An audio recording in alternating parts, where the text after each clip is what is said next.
Bienvenidos al Mundo Ahora, el espacio de France 24 para analizar los hechos más destacados de la jornada. Soy Valentina Torres Sánchez y es un gusto acompañarlos. Vamos con los titulares. La oficina del primer ministro israelí indicó que el cruce de Rafah, que conecta a Gaza con Egipto, permanecerá cerrado hasta que Hamás se entregue todos los cuerpos de rehenes. Esto solo horas después de que la embajada palestina en El Cairo anunciara la reapertura el lunes. Hoy fueron recuperados 9 cuerpos de una misma familia que murieron en un ataque israelí. Rusia anunció este sábado que sus fuerzas tomaron el control de otra localidad en la región de Donetsk, al tiempo que 2 personas perdieron la vida por un ataque con drones ucranianos en Jersón, en la zona ocupada por las fuerzas de Moscú. Esto pese al pedido de Estados Unidos de frenar los combates. La crisis de los hidrocarburos es la indiscutible protagonista del balotaje en Bolivia un día antes de las elecciones. En numerosas zonas del país se mantienen filas de kilómetros junto a las gasolineras. Tenemos reporte de nuestra enviada especial desde El Alto.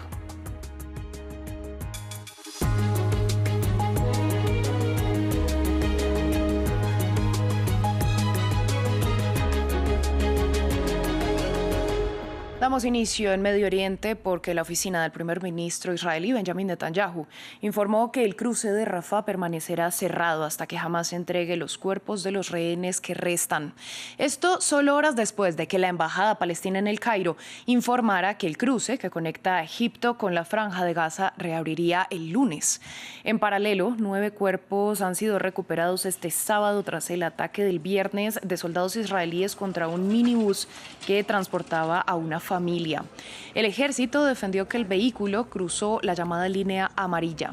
De otra parte, este sábado llegaron otros 15 cuerpos de palestinos enviados por Israel en el marco del acuerdo de cese el fuego. El personal del Hospital Nasser, que recibe los cadáveres, denunció que solo ha podido identificar a 7 de los 135 muertos entregados por Israel debido a las deformaciones que presentan, que en algunos casos indican señales de tortura.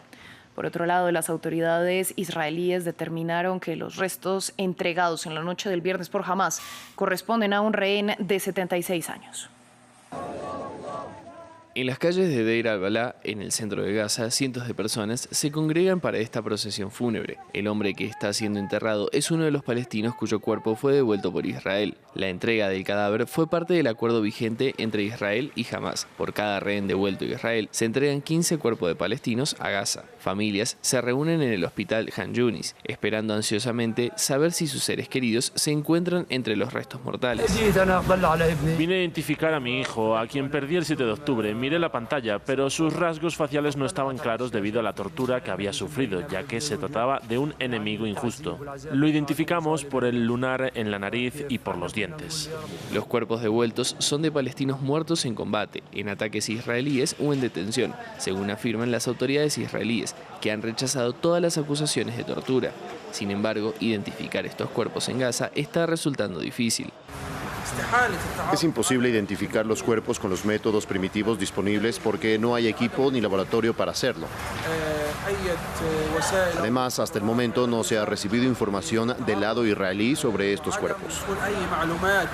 Dado que no todos los restos de los rehenes han sido devueltos a Israel, se espera que en el intercambio se encuentren unos 250 cuerpos palestinos más. El Banco Mundial y Naciones Unidas calcularon que se necesitarán $70.000 millones para reconstruir la franja de Gaza, que fue reducida a escombros en la guerra entre Israel y Hamás, y con todos los sistemas como energía, agua potable y saneamiento de aguas residuales completamente destruidos.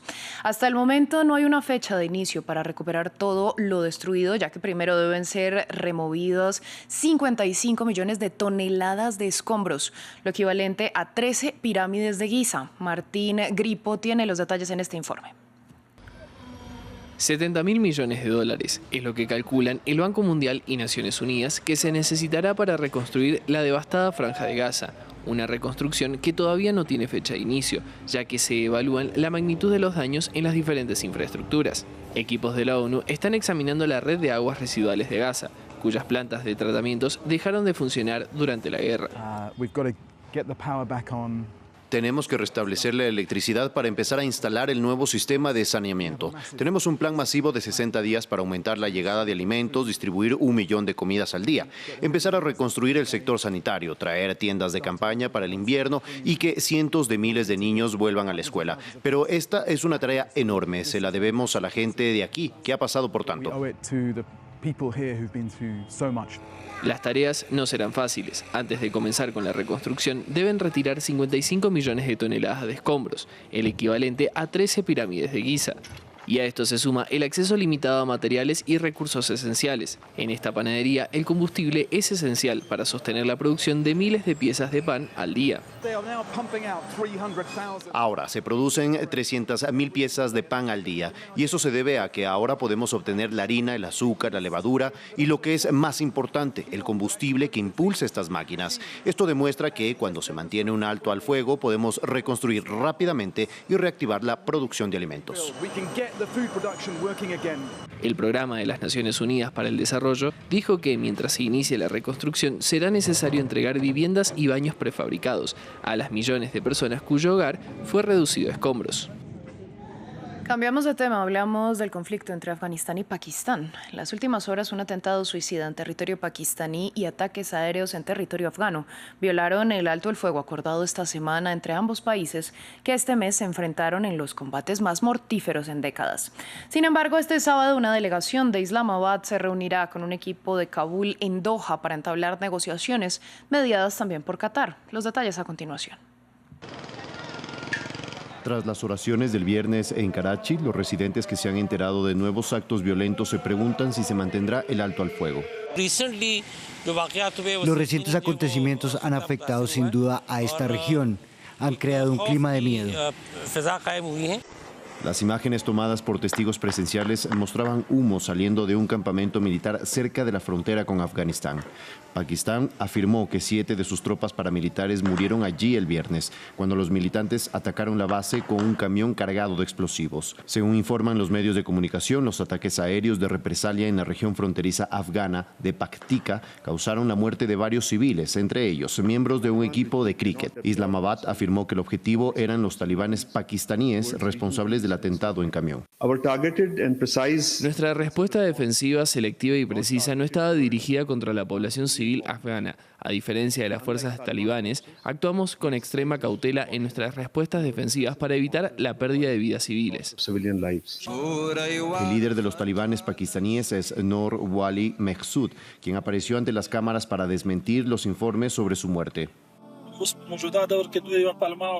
Como fracasaron en la lucha, ahora acusan a Afganistán de utilizar su territorio en su contra. El miércoles una tregua trajo la calma tras días de enfrentamientos mortales en la frontera. El viernes Reuters informó de que Afganistán y Pakistán acordaron prorrogar el alto el fuego mientras duren las negociaciones que se están llevando a cabo en Qatar. La violencia militante en Pakistán ha tensado las relaciones con los talibanes afganos que volvieron al poder hace 4 años. Cambiamos de tema. A pesar de las conversaciones en la Casa Blanca, siguen los combates en Ucrania. Aunque en la reunión bilateral celebrada entre Volodymyr Zelensky y Donald Trump, el presidente estadounidense exigió el cese de los combates y la retirada inmediata de la línea del frente. Varias ciudades ucranianas han vuelto a ser bombardeadas por Rusia en las últimas horas, mientras Moscú anunció este sábado que sus fuerzas tomaron el control de otra localidad en la región de Donetsk. Más detalles en este informe. Una vez más, los habitantes de Zaporilla se despertaron en plena noche por los bombardeos rusos y los ataques con drones sobre su ciudad. Este edificio devastado era una escuela que fue embestida por un dron.